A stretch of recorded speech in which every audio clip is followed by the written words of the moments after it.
वैश्विक परिदृश्य में इजराइल और फिलिस्तीन का संघर्ष करीब 100 साल पुराना है। यह विवाद काफ़ी बड़ा है और कई मुद्दों को अपने भीतर समेटे हुए है। दुनिया के किसी भी कोने में मियाँ बीवी में होने वाली तकरारों पर अक्सर चुटकी ली जाती है और कहा जाता है कि देखो, इजराइल और फिलिस्तीन की जंग चल रही है। घरवाला और घरवाली कुछ समय तक लड़ने के बाद थम जाया करते हैं, लेकिन फिलिस्तीन और इजराइल इस बात से इत्तेफाक नहीं रखते।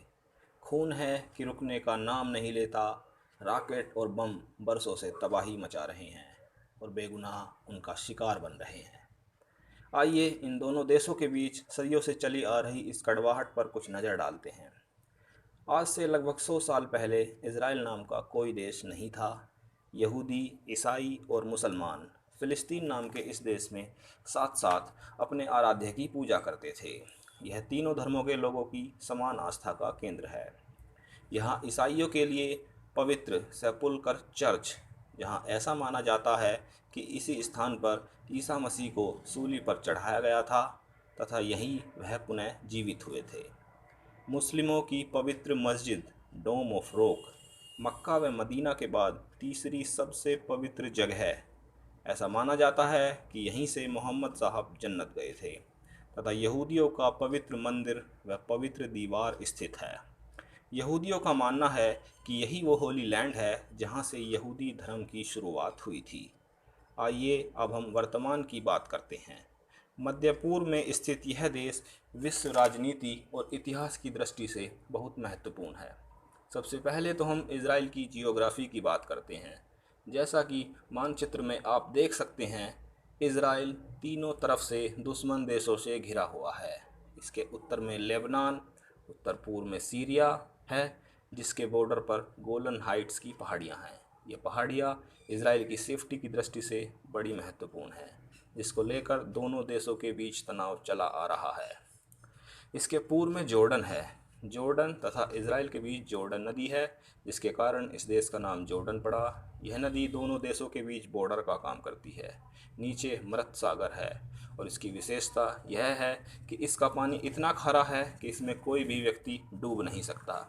दोनों देशों के बीच झगड़े का मुख्य कारण वेस्ट बैंक है। वेस्ट बैंक, जो कि जॉर्डन नदी का पश्चिमी किनारा है, इसी के नाम पर इस जगह का नाम वेस्ट बैंक पड़ा। इसराइल के पश्चिम में गाज़ा पट्टी, जो कि मानचित्र से आप देख सकते हैं, इसका छोटा सा बॉर्डर इजिप्ट को टच करता है तथा एक लंबी पट्टी इसराइल के साथ सीमा बनाती है। इसराइल के सुदूर दक्षिण में निगेव डेजर्ट है, जिसका क्षेत्रफल धीरे धीरे बढ़ता जा रहा है। यह भी इसराइल की एक समस्या है, जिससे निपटने के लिए इसराइल की सरकार बड़ी मेहनत कर रही है। इसके नीचे इनकी महत्वपूर्ण बंदरगाह है। यहाँ से इनकी सारी दुनिया से ट्रेड होती है। सन 1948 में इजिप्ट ने इसी रास्ते को ब्लॉक कर दिया था। तब इसराइल के लिए युद्ध लड़ना ज़रूरी हो गया था। अब बात करते हैं यहूदियों के इतिहास की। यहूदियों के धर्म ग्रंथ पुराना अहदनामा के अनुसार यहूदी जाति का निकास पैगंबर हजरत अब्राहम, इस्लाम में इब्राहिम, ईसाइयत में अब्राहम से शुरू होता है। अब्राहम का समय ईसा से लगभग 2000 वर्ष पूर्व है। अब्राहम के बेटे का नाम इसहाक तथा पोते का नाम याकूब था। याकूब का ही दूसरा नाम इज़राइल था। याकूब ने ही यहूदियों की 12 जातियों को एक किया और इन सब जातियों का यह सम्मिलित राष्ट्र इज़राइल के नाम से जाना जाने लगा। याकूब के बेटे का नाम यहूदा या जूदा था। इसी के नाम पर इनके वंशज यहूदी और इनका धर्म यहूदी धर्म या जुदाइज्म कहलाया। यहूदियों की राजनीतिक स्वाधीनता का अंत उस समय हुआ जब सन 66 ईस्वी में रोम के जनरल पाम्पे ने 3 महीने के घेरे के पश्चात यरूशलेम के साथ साथ पूरे देश पर अधिकार कर लिया। इस लड़ाई में लगभग 12,000 यहूदी कत्ल कर दिए गए। 6ठी शताब्दी तक इज़राइल पर रोम और उसके पश्चात पूर्वी रोमन साम्राज्य का प्रभुत्व कायम रहा। खलीफा अबू बकर और खलीफा उमर के समय अरब और रोमन सेनाओं में टक्कर हुई। सन 636 ईस्वी में खलीफा उमर की सेनाओं ने रोम की सेना को बुरी तरह पराजित करके फ़िलिस्तीन पर अपना कब्जा कर लिया। इज़राइल और उसकी राजधानी यरूशलेम पर अरबों की सत्ता 1099 ईस्वी तक रही। तब तक मुसलमानों और यहूदियों के बीच कोई विवाद नहीं था। असली समस्या तो बाद में जन्म लेती है। सन 1099 में यरूशलेम पर ईसाई धर्म के क्रूसेडर्स ने अपना कब्जा कर लिया। ईसाइयों के इस क्रूसेड में 5 लाख से ज़्यादा सैनिक काम आए। वहीं दूसरी ओर मुसलमानों और यहूदियों को भी बड़ा नुकसान उठाना पड़ा। युद्ध के बाद बचे हुए मुसलमानों और यहूदियों को मौत के घाट उतार दिया गया तथा बहुतों को दास बनाकर बेच दिया गया। करीब 88 वर्षों के बाद उनकी यह सत्ता समाप्त हुई और अरबों ने फ़िलिस्तीन पर पुनः अधिकार कर लिया। आगे बढ़ने से पहले हम दर्शकों को ये बता दें कि क्रूसेड क्या था और क्रूसेडर कौन थे। क्रूसेड एक प्रकार का धर्म युद्ध था जिसमें ईसाई अपने को सबसे श्रेष्ठ मानते हुए अपने पवित्र शहर यरूशलेम को पाने की चाह में अंतिम सांस तक लड़ते थे तथा जो सैनिक इस युद्ध में भाग लेते थे उन्हें क्रूसेडर्स कहा जाता था। बिल्कुल इसी तरह इस्लाम में धर्म युद्ध को जिहाद तथा इस्लाम में भाग लेने वाले को जिहादी कहते हैं। ईसाइयों ने यरूशलेम पर कब्जे को लेकर कई क्रूसेड किए, जिनमें कुछ में वे पूर्ण रूप से सफल हुए तथा कुछ में आंशिक रूप से। क्रूसेड पर विस्तृत वर्णन के लिए हम आने वाली कड़ियों में अलग से वीडियो बनाएंगे। 13वीं व 14वीं शताब्दी में हलाकू खान और उसके बाद तैमूर लंग ने यरूशलेम पर शासन किया। 19वीं शताब्दी तक यरूशलेम पर कभी मिस्र का शासन रहा तो कभी तुर्की का। सन 1914 में प्रथम विश्व युद्ध के समय यरूशलेम पर तुर्की का कब्जा रहा। इस समय तक यहूदी पूरी दुनिया में बिखर गए थे। किसी भी देश में उन्हें पूर्ण रूप से सुरक्षा नहीं मिल रही थी। धीरे धीरे यहूदी पुनः यरूशलेम और फिलिस्तीन की ओर लौट रहे थे, जिसे जायनिस्ट मूवमेंट कहा जाता है। सन 1917 में ब्रिटिश सेनाओं ने फिलिस्तीन पर अधिकार कर लिया तथा यहूदियों से समर्थन पाने के बदले उन्हें अलग देश देने का गुप्त समझौता कर लिया।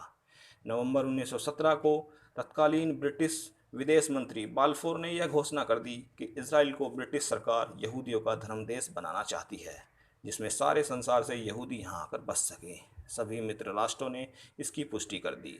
दूसरे विश्व युद्ध की समाप्ति तक हिटलर ने यहूदियों को बर्बर तरीके से यातनाएं देकर करीब 42 लाख यहूदियों को मौत के घाट उतार दिया।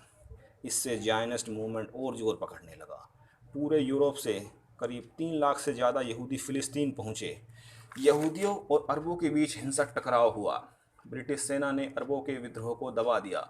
जैसा कि मानचित्र में आप देख सकते हैं, फ़िलिस्तीन में जो ये सफ़ेद डॉट दिखाई दे रहे हैं, ये यहूदी बस्तियाँ थी और बाकी सारा फ़िलिस्तीन। 1947 की विभाजन योजना के अनुसार फ़िलिस्तीन को 2 भागों में बांटा गया। इसका छोटा हिस्सा यहूदियों को दिया गया, जैसा कि मानचित्र दूसरे नंबर के मानचित्र में आप देख सकते हैं, तथा अधिकांश भूमि फ़िलिस्तीन को दी गई। यहूदियों ने इस विभाजन योजना को तो स्वीकार कर लिया, परंतु अरबों ने इसे सिरे से नकार दिया और भेदभावपूर्ण बताया। 15 मई 1948 को इजराइल को देश का दर्जा मिला। इजराइल और अरबों के बीच भयंकर युद्ध हुआ। इजराइल की सेना ने अरबों की संयुक्त सेना, जिसमें मिस्र, जॉर्डन, सीरिया व इराक थे, को बुरी तरह हरा दिया तथा विभाजन योजना में दी गई भूमि से भी अधिक भूमि पर अपना कब्जा कर लिया। जैसा कि आप तीसरे नंबर के मानचित्र में देख सकते हैं, इजराइल ने फ़िलिस्तीन की अधिकांश भूमि पर अपना अधिकार कर लिया तथा फ़िलिस्तीन 2 छोटे टुकड़ों में सिमट कर रह गया। साल 1949 के समझौते से जॉर्डन व इजराइल के बीच ग्रीन लाइन नामक सीमा रेखा का निर्धारण हुआ। वेस्ट बैंक पर जॉर्डन तथा गाज़ा पट्टी पर मिस्र, जिसे इजिप्ट भी कहते हैं, का कब्ज़ा हो गया। उस पूरे घटनाक्रम में लगभग 1 लाख फ़िलिस्तीनी बेघर हुए। इजराइल को 11 मई 1949 को संयुक्त राष्ट्र द्वारा मान्यता प्रदान की गई।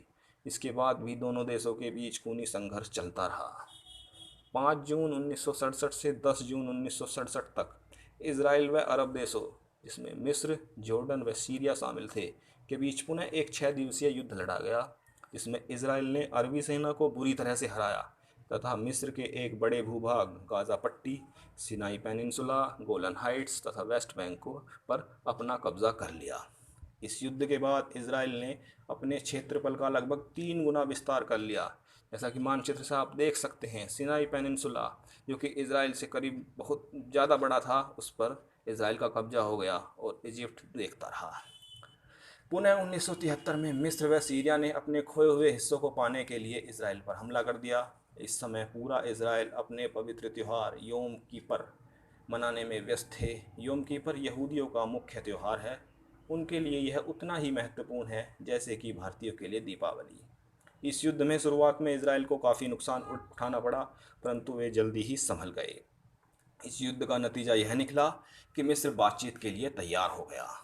सन 1978 में अमेरिकी राष्ट्रपति की मदद से इसराइल और मिस्र के बीच एक समझौता हुआ जिसे कैंप डेविड एकॉर्ड का नाम दिया गया।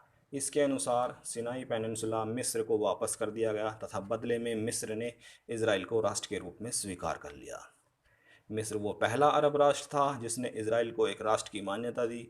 मिस्र के इस निर्णय से वहाँ की जनता में व्यापक रोष फैल गया तथा मिस्र के तत्कालीन राष्ट्रपति की हत्या कर दी गई। इसराइल के साथ 3 बड़े युद्ध लड़ने के बाद अरब देशों को यह बात अच्छी तरह समझ आ गई कि हम इसे सीधे युद्ध में हरा नहीं सकते। उन्होंने धीरे धीरे इसराइल से शांति वार्ताएं शुरू की। साथ ही साथ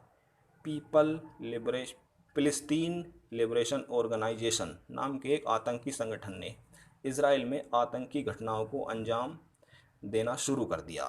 इस आतंकी संगठन के मुखिया का नाम यासिर अराफात था। यह आतंकी संगठन इसराइल में जगह जगह बम विस्फोट करके इसराइल की सरकार को दबाव में लाना चाहता था ताकि फ़िलिस्तीन की आवाज़ को बल मिले। कुछ सालों तक दोनों तरफ से छिटपुट हमले व गोलीबारी होती रहती है। मार्च 1978 में पीएलओ के आतंकियों ने लेबनान के रास्ते इसराइल में प्रवेश करके 35 इजरायली नागरिकों को मार दिया तथा 75 को घायल कर दिया। जवाब में इसराइल लेबनान पर हमला करता है तथा पीएलओ के सदस्यों को काफ़ी हद तक मार डालता है। अब एक और आतंकी संगठन हमास उठ खड़ा होता है जो कि पीएलओ से भी अधिक हिंसक है, जो इसराइल में आतंकी गतिविधियों को और बढ़ा देता है। वक्त आगे बढ़ता है और 1993 में पीएलओ व इसराइल के मध्य एक गुप्त समझौता होता है जिसे ओस्लो एकॉर्ड का नाम दिया जाता है। अमेरिकी राष्ट्रपति बिल क्लिंटन ने इस समझौते की मध्यस्थता की थी। इस समझौते के तहत पीएलओ इसराइल को मान्यता देता है तथा इसराइल पीएलओ को फ़िलिस्तीनी लोगों का प्रतिनिधि मानता है। परंतु सन 2000 में समझौता टूट गया और दोनों देशों के बीच खूनी संघर्ष शुरू हो गया जो आज तक जारी है। इन सब के बीच इसराइल फ़िलिस्तीनी लोगों पर अत्याचार शुरू कर देता है और ये लोग सीरिया, जॉर्डन व गाज़ा में शरण लेते हैं। आज करीब इनकी संख्या 50 लाख है। इन शरणार्थियों का संकट अभी ख़त्म भी नहीं हुआ कि सीरिया में आईएसआईएस नाम का एक दैत्य जन्म लेता है जो इन शरणार्थियों को मारने लगता है। अब ये लोग सीरिया से भी यूरोप की तरफ भाग रहे हैं। दूसरी तरफ हमास आज भी इसराइल पर मिसाइल अटैक करता रहता है जिसका इसराइल बड़ी बहादुरी से सामना करता है। इसराइल ने तकनीक के क्षेत्र में बहुत प्रगति कर ली है। उसके पास दुनिया के सर्वश्रेष्ठ लड़ाकू विमान, tank, anti tank missile, anti missile system व अन्य बेहतरीन साजो सामान है। आज गाज़ा पट्टी की सुरक्षा उसके ऑटोमेटिक टैंक करते हैं जिस पर सेंसर लगे हुए हैं जो दुश्मन को दूर से ही देखकर अपने आप गोली चला देते हैं। इसराइल आज दुनिया का बड़ा हथियार निर्यातक देश भी बन गया है। हम आशा करते हैं कि इस समस्या का समाधान निकट भविष्य में कर लिया जाएगा। आपको ये वीडियो कैसी लगी हमें कमेंट सेक्शन में लिख कर ज़रूर बताएं। अगर वीडियो पसंद आई तो वीडियो को लाइक करिए, शेयर करिए तथा चैनल को सब्सक्राइब करिए।